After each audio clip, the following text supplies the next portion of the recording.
Hi everyone, Rabbi Josh and Brocha Metzger here again. This week is Gimel Tammuz, the 26th Yahrtzeit anniversary of passing of the Lubavitcher Rebbe, Rabbi Menachem M Schneerson. Under normal circumstances, we'd be sitting on Fifth Avenue at Chabad of Midtown with a large turnout group of friends sharing memories and words of inspiration and words of Torah from the Rebbe. Due to the circumstances, we are unable to do that, but surely the message of the Rebbe's life and its impact on our generation resonates with us more than ever. So we'll use whatever means are available to us, and we're happy to share this special discussion, which focuses on personal recollections of the Rebbe. Brocha, your family goes back to Chabad and its connections to Chabad at the turn of the last century, in 1915, and perhaps you'll share some of those memories and recollections as related to you by your family. It was actually 1914, and it was the beginning of World War I, where my great-grandfather, a Polish Jew, traveled with his family on business to Russia. And on the high holidays, he was looking for what's called a tish, a table of a Rebbe, and he was sent to the town of Lubavitch, the original town where Chabad had been for over 100 years. And it was quickly a bit of a love story. The two families were very close. This was the fifth Lubavitcher Rebbe, known as the Rebbe Rashab, who was there along with his son and his three granddaughters. And immediately my family became good friends. My grandfather was a little boy, and he and his sister were educated along with the previous Lubavitcher Rebbe's three daughters in the town of Lubavitch. And I do remember my grandfather speaking very often about his times. It made a huge impression on him, his times in the town of Lubavitch, and eventually they ran together to Rostov during the war. Eventually my family went back to Poland, but they had already become Lubavitcher Hasidim.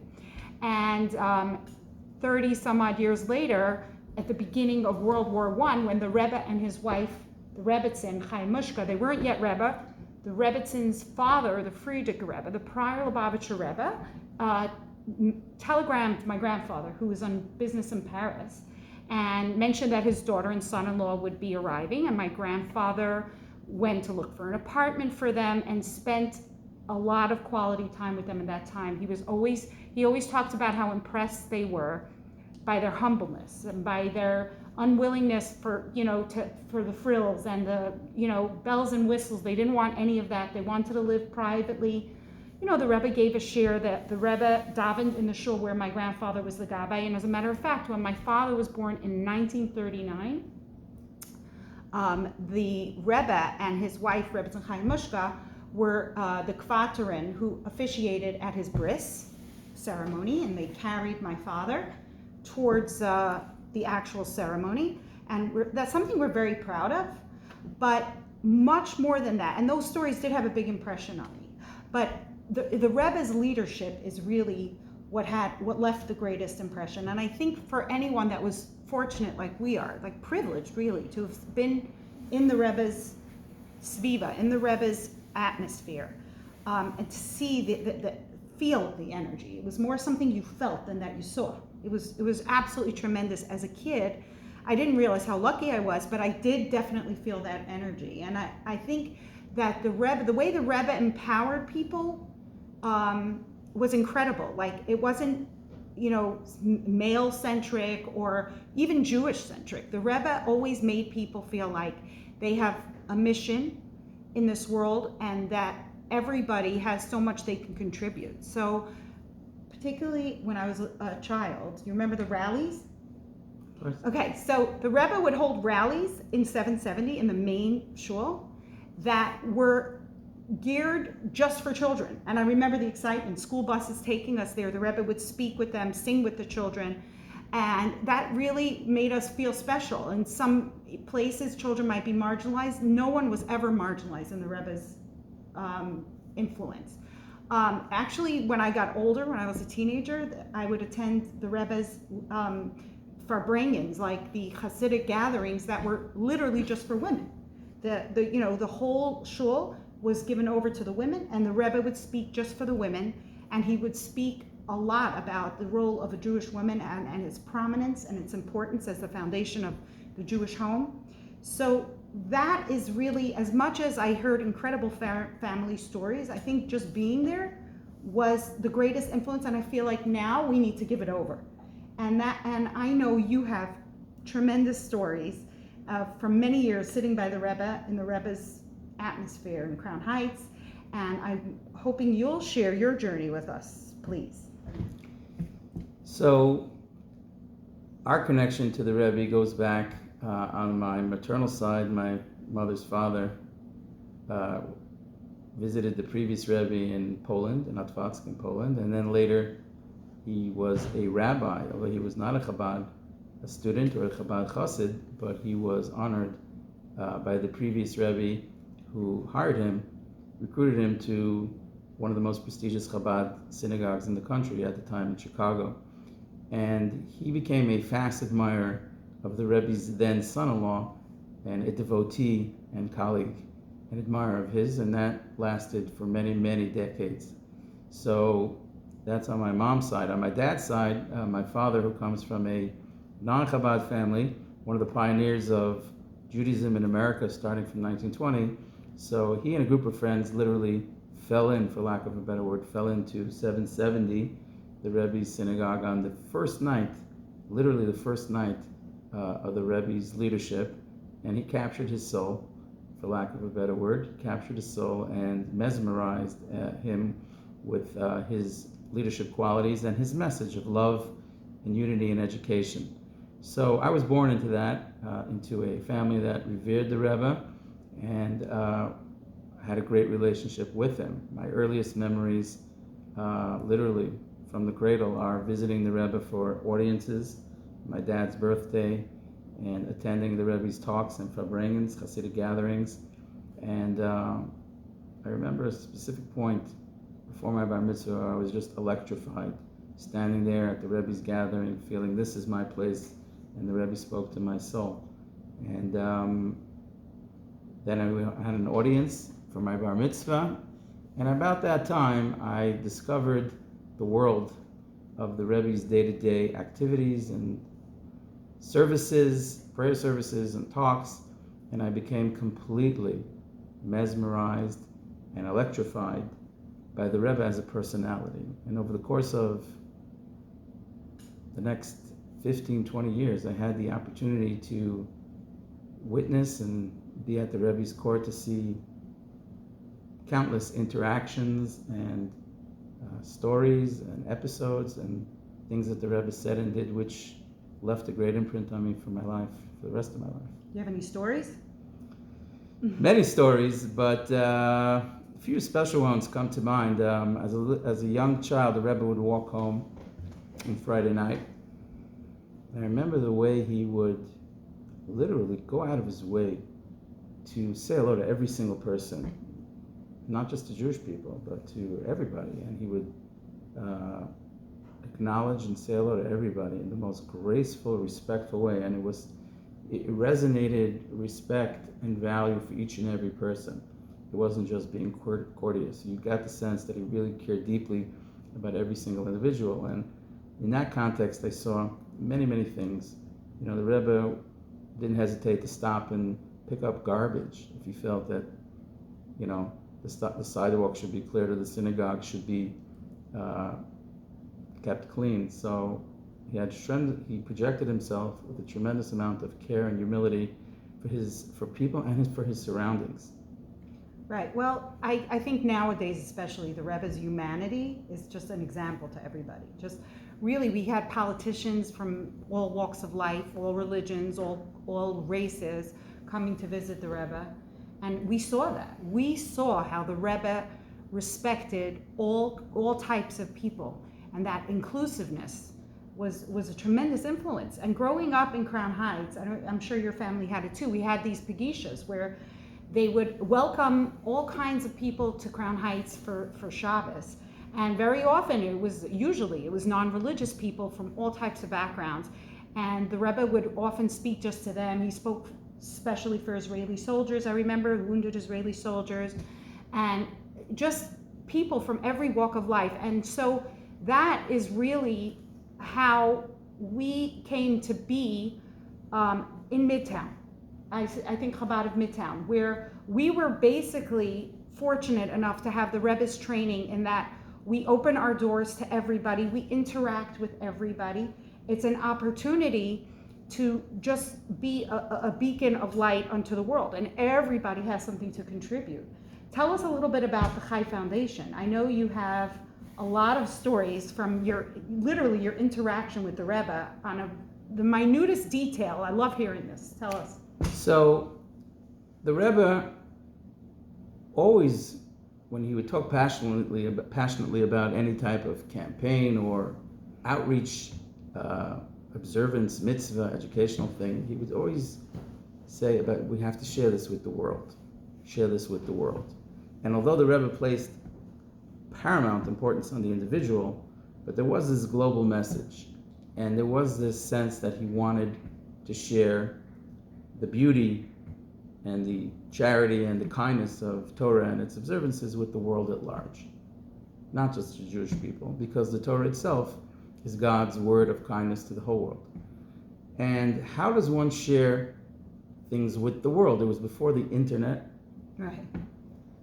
Internet it was before Zoom. It was before Zoom. It was before Facebook, all these good things. Social media. That we utilize today. And by the way, as an aside, the Rebbe was a tremendous proponent of the use of technology for the dissemination of Torah and its observances. My father-in-law, he's very humble, was actually one of the chief translators of the Rebbe's Sichot. When the Rebbe would speak, he would simultaneously translate from the Yiddish to English.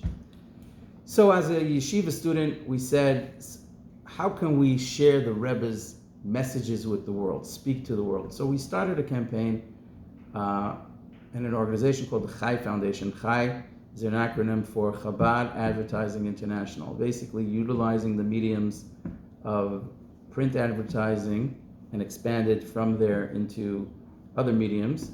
And we started doing a series of full-page ads in the New York Times on various subjects and holidays. And the Rebbe embraced it very enthusiastically. How about, and also the bus stops, the subways? That came later. So the Rebbe embraced this whole thrust of utilizing media. And we started an ad campaign. It really functioned much like an advertising agency or an advertising initiative. We would create these messages from the Rebbe occasionally, or focused on an advertising campaign or theme, a holiday, a picture of a matzah for Passover, a picture of a sukkah, etc. And the Rebbe literally encouraged and edited and directed very often, not always, but very often, had tremendous input into the actual ads, the actual messages that were put forth. What year was this? So this was in the late 80s and continued into the present day. But the Rebbe's direct input was from the period of the mid-80s to 1992. And very often he had specific insight into the messages. So for example, something of note comes to mind during the Gulf War, the Persian Gulf War. And it was a time of great trepidation and fear, particularly in the Middle East and particularly in Israel. And the Rebbe's message was that we need to have increased faith and increased joy, and that everybody should go to Israel and not hesitate and increase in charity, prayer, and Torah study, the three pillars upon which the world stands. By the way, the Rebbe always applying to every crisis. He always said when the foundation of the world seems to be faltering, we should strengthen its pillars. By increasing in Torah, charity, and prayer. So we drafted this ad, and the Rebbe had tremendous input into the crafting of the ad and editing the ad, and it ultimately evolved into an ad that was combined with the Purim holiday, and the headline there, heavily edited by the Rebbe with notations, was "Celebrate a Victory in the Gulf." Oh, I love this. And in the media in Israel, They said that they wrote that the Rebbe somehow seemed to have predicted the end of the Gulf War, which took a month. President Bush Sr. came on out to a news conference and declared victory in the war against Iraq, and all the How did the timing work with that ad? So the ad appeared literally the same day that President Bush declared victory, and the media in Israel had written that the Rebbe somehow predicted the end of the war, which had raged for a month. Regardless of that, that's an example of an ad that the Rebbe actually requested. He wanted the message. He wanted the message of faith and tranquility and reassurance and a positive attitude to a war, and that's reflective of the types of messages. Other messages were, for example, you had asked about the bus stops and the subway posters. So after the New York Times, and by the way, the New York Times ads, some of which were highly acclaimed, and created by different agencies and different creatives, and we pulled together all types of creatives to create these messages. So from there it evolved into subway messages. At that time, one was able to place advertisements in the subway, and there were bus stops and subways. I remember seeing these ads in bus stops, but that was before we were an item. So we wanted to promote Passover. So the headline was "Don't pass over Passover." Just a case in point, an example of the Rebbe's involvement, because this is Efa Bringen, about personal recollections of the Rebbe. And an ad was created in a studio, a professional photographer, with a cup of wine and a matzah and all the ornaments of the Passover Seder. And amongst the Rebbe's comments, he said, you should show 4 cups of wine. Now, of course, when you drink the 4 cups of wine at the Seder, you drink it from 1 cup. But the Rebbe felt that in a visual, in a still, in order to convey the message of 4, so you need to have 4 cups of wine. So we redid the whole photo shoot, which took a few days in a studio, in a photography studio at great cost. And that's an example of the Rebbe's involvement. So when we actually presented the subway poster to the Rebbe at the famous distribution of dollars, and we went by and the Rebbe accepted it, we presented it to him, and he gave us a blessing. And then the Rebbe called me back and he said, I believe you submitted a poster already.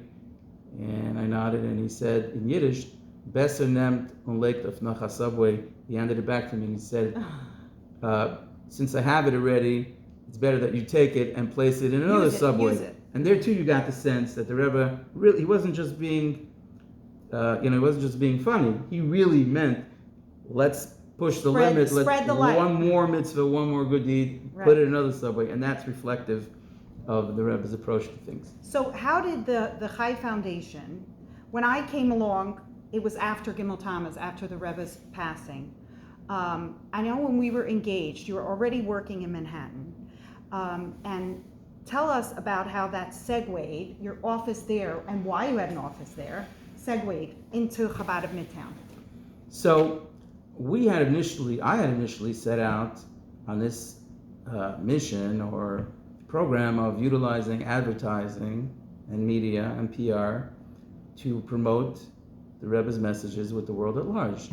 And in the context of that work, people kept banging on the door and saying, what time is davening? When is your prayer service? Or when is the Shabbos program? And I would say, well, this is an advertising office for Chabad. And they would say, so even more so, when is Shabbos?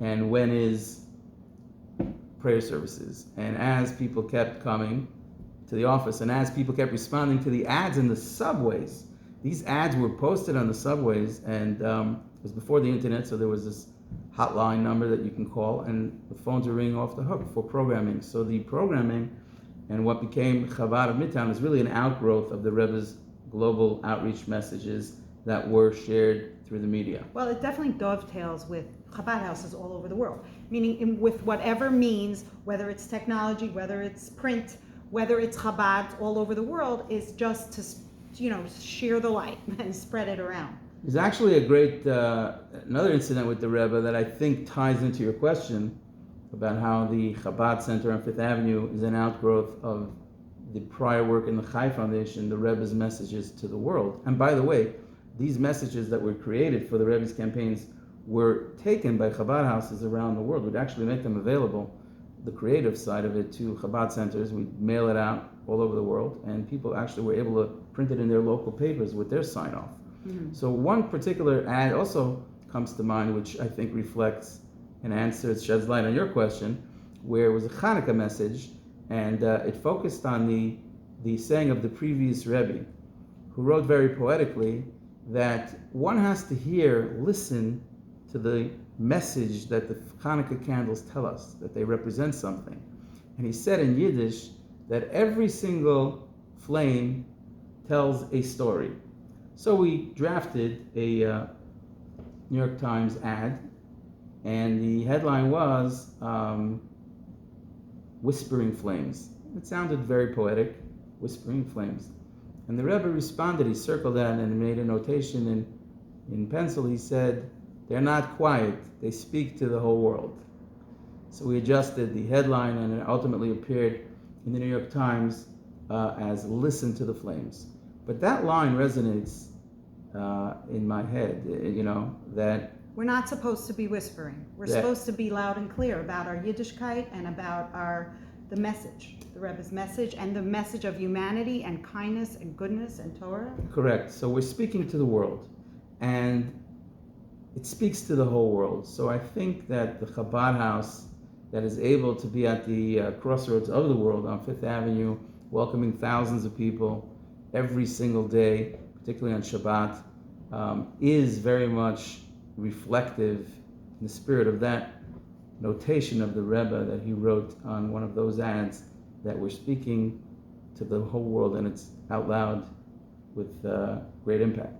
Well, it's nowadays, I think people are used to seeing large menorah lightings all over the world. And when the Rebbe came up with this idea, it was revolutionary. And to some people, it was like it was still like, I guess, the post-war generation, where they felt like, oh, no, don't be so obvious. Don't be so in your face with the Judaism. And the Rebbe, first of all, a menorah is such a universal symbol, really, of light.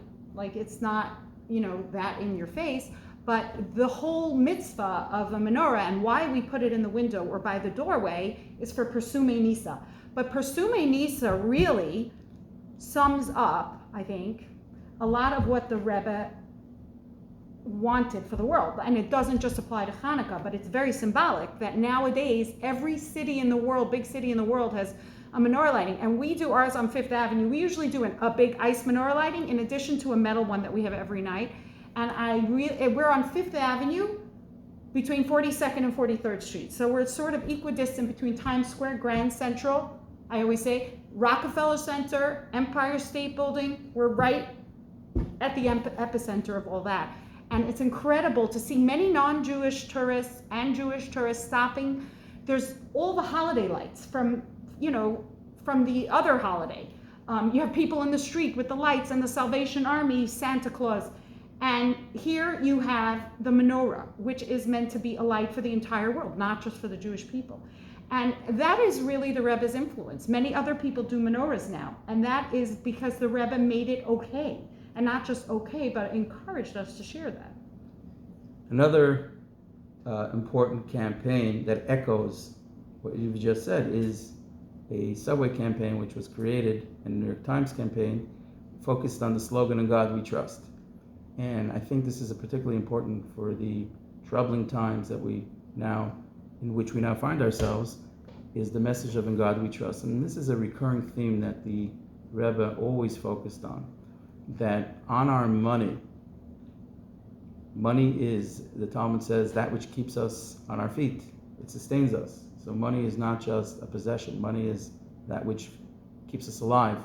On that very money is inscribed the words, "In God We Trust." And the Rebbe teaches that the word trust means much more than faith. Trust means reliance, like a bank is sometimes called a trust, because when you give your money to that trust, you're not just having faith that you'll get back your money. Putting your money where your mouth is. But you're relying on it. Says the Rebbe, this country, this great country, was founded on the principles of "In God We Trust." It's at the bedrock of our belief system. It's at the core of American values.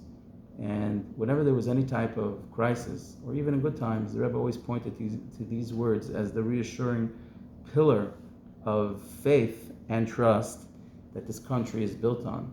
And therefore, during all difficult times, and even during good times, especially during good times, we have to be cognizant of the fact that the blessings of prosperity and the fact that all men are created equal, and as the founding father said, we hold these truths to be self-evident as endowed by our Creator. So here too you see the same point of that the principles of justice and equality, which are so much in the public interest right now, are not just American principles, but they're American principles that are based on the Torah. Based on the Torah and its teachings, and they're relevant not just for the Jewish people, but for humanity at large. The Ten Commandments are the bedrock of civilization for all peoples. They're given by God to Moses, but they are a blueprint for all of societies. And this campaign, we literally had it on subways, where we zeroed in on the what did it say? Count on it. It's right on the money. Yes. And then it showed a picture of a dollar bill, right? Showed a picture of the dollar bill. That was still before I came along, but I do remember those ads. It was great.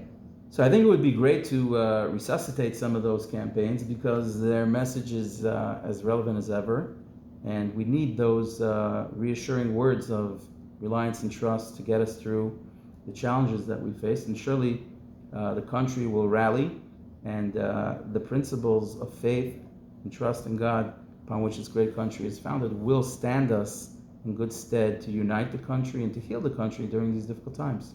Well, I actually think that is a big answer to what's going on in the world right now.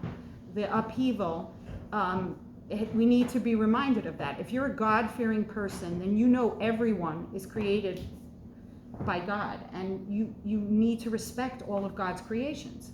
And when you remind yourself of that, it helps me even to see people in a better light, because we need to respect the fact that it's humanity. And the Rebbe was a tremendous proponent of this. But I do want to circle back to one thing. We were saying how Chabad of Midtown was sort of an offshoot or an outgrowth of your advertising campaign. When we were engaged, I was really excited because I was engaged to an ad man, and in a sense. He was doing exciting things, working with advertising agencies in the city, and it was fun and glamorous. What I didn't really know is how much it would affect my life personally as shluchim. And when you're Chabad, shluchim, Chabad emissaries are a couple. You don't see single emissaries. The Rebbe, it wasn't like hiring a pulpit rabbi who could be single or married. The Rebbe was very big on and a big advocate of couples going out so that both men and women can feel represented in their shluchim. But I was really hesitant about that part. I wasn't sure I was up for the task. And then I was taught something that the Rebbe said, and this applies to everybody in the world, not just me. Sometimes we hesitate. We can be in a position where we can influence others, but we have doubts, self-doubts. And I was told that the Rebbe said that even if you only know Aleph, the first letter of the Hebrew alphabet, then you should teach Aleph. And then that really gave me the strength and the confidence to go out there and project what I knew, even though I was raised in Crown Heights. My parents were not shluchim, and I wasn't sure.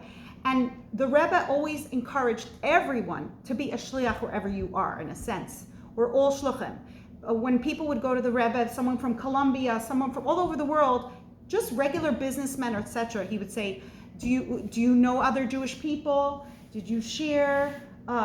Did you give them a menorah for Hanukkah? If there are non-Jewish people, how you can present yourself and make a Kiddush Hashem. So there is so much in the Rebbe's teachings. I recently heard that there are 12,000 hours of the Rebbe's letters and recordings. They say that no one in recent history has such output. That's why 26 years after Gimel Tammuz, we're still here, and we still have any topic that you could think of. Go on our website, chabadofmidtown.com. You can link into And name that topic, put it in, and the Rebbe said something on it. And we're very fortunate. The Rebbe lived well into his 90s, so we have just incredible resources there. And so whenever you have doubts about anything, I really recommend you take advantage of that, because there is so much and so many answers to our questions. We have questions. That's why we're doing this, by the way. I said I want to call it We've Got Questions, but really I have questions. And he's a humble guy, but I just feel like he knows a lot. He spent so many years literally by the Rebbe, maybe even when you should have been in school. In Chabad, being by the Rebbe was school. So, in conclusion, I think that the Rebbe's anniversary, Yahrtzeit, is a somber time, but it's also a time of great reflection and joy. And one of the Rebbe's principles that he insisted on, the Torah principle, that the Torah insists on, is joy. And although it's a day of, perhaps of sadness, the day of the passing of the Rebbe, but clearly we are inspired by his life message, his living legacy of how each and every one of us can contribute to the enhancement of creation, bringing light to God's great creation, and literally save the world, change the world. The Rebbe oft quoted the words of Maimonides that our world perspective should be as if the world is hanging equally in balance, and your one good deed can tilt it in favor of saving the world. So let us increase with good deeds, extra charity, acts of goodness and kindness, and surely then we will live up to the Rebbe's calling of changing the world and impacting the world. And it must be infused with joy as the Rebbe wished, because it is joy that would ultimately hasten and bring about our inner response to the God's message of and call to action to each and every one of us to change the world. And remember, if you only know Aleph, teach Aleph. All the best.